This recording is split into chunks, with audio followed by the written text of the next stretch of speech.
The US presidential debate was touted as being between Donald Trump and Kamala Harris. But many commentators are saying the real debate was Trump v. Harris and the ABC moderators David Muir and Lindsay Davis. Here are 5 moments the biased moderators turned on Trump. The debate opened with David Muir asking Kamala Harris if Americans are better off than they were 4 years ago. But instead of answering the question, Kamala Harris claimed she was raised in a middle-class family and then went on to say she has a plan for Americans, but didn't provide details of that plan. Moderators didn't push back on this non-answer. Vice President Harris, you and President Trump were elected 4 years ago, and your opponent on the stage here tonight often asks his supporters, are you better off than you were 4 years ago? When it comes to the economy, do you believe Americans are better off than they were 4 years ago? So I was raised as a middle-class kid. Abortion and reproductive rights was also a major talking point in the debate where the moderators showed bias. Lindsay Davis presented a long-winded monologue on abortion designed to present Trump unfavourably instead of simply asking a question.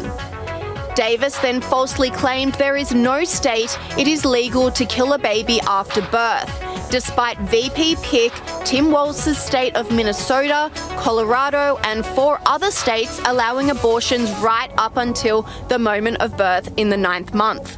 Walz also repealed a requirement to provide life-saving care to infants born alive after abortions, according to Charlie Kirk. Trump was then forced to press Harris on her stance on late-term abortions because the moderators refused to push for an answer from the VP.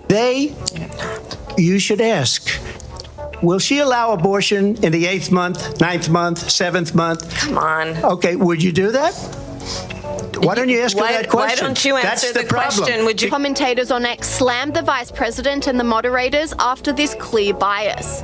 Kamala Harris tried to interrupt Trump after he called her out on supporting defund the police, despite this being against the debate rules. The moderators did not stop her. Instead, it was up to Trump to use her own line against herself. 14 or 15 different policies. Like, she was big on defund the police. In Minnesota, she went out. Wait a minute, I'm talking now. If you don't mind, please. Does that sound familiar?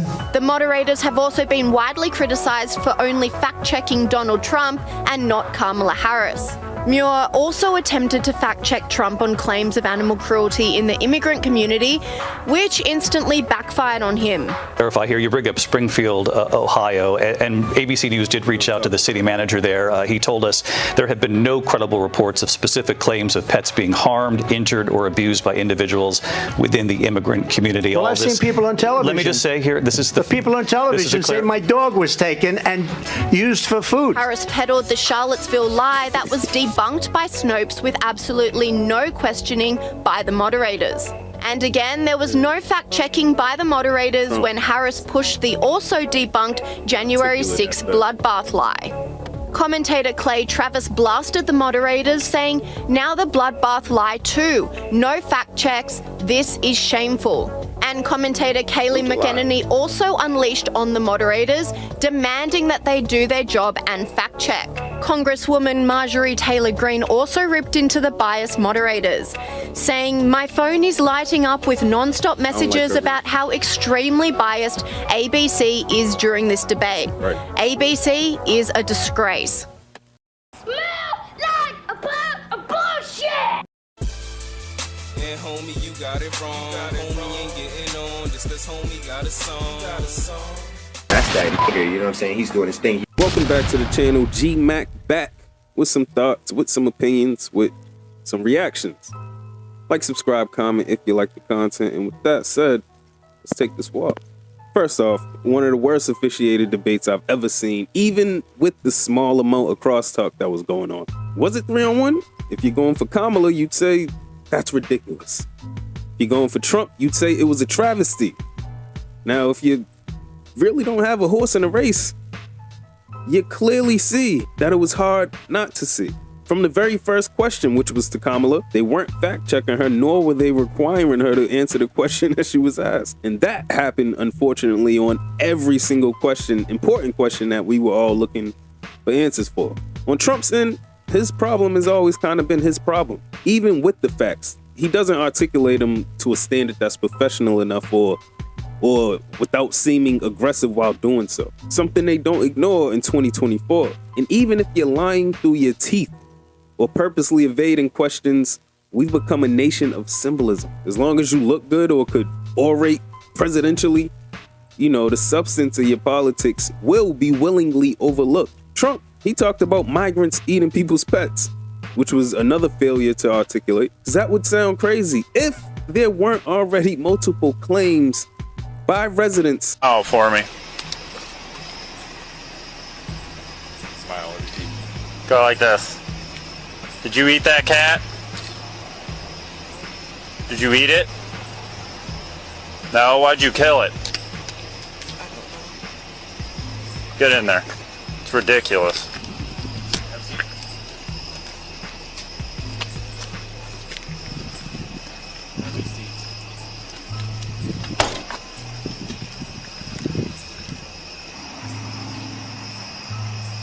Did you guys see all this? No, we pulled up and she was just laying there with me. Did you see her eating it? Eating it. She was eating it? Yeah. She said, but it's blood on news stories and videos making those claims, including stealing ducks from the park. Now, Kamala can sit there and act like he's crazy. Even the moderators can claim that there were no reports from the city general that had claims coming in that were credible. We, the people, know what the fuck we've been seeing going viral. We aren't trying to win the debate against Trump.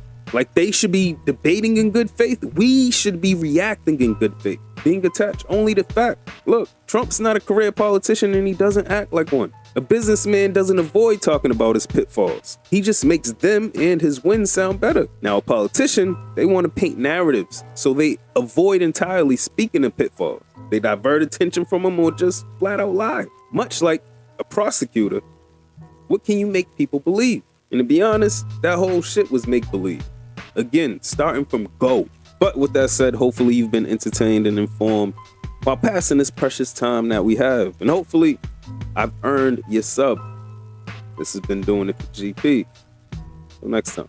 Ain't gotta say shit, you already know how to take over. Immaculate, I'ma get a game and make go.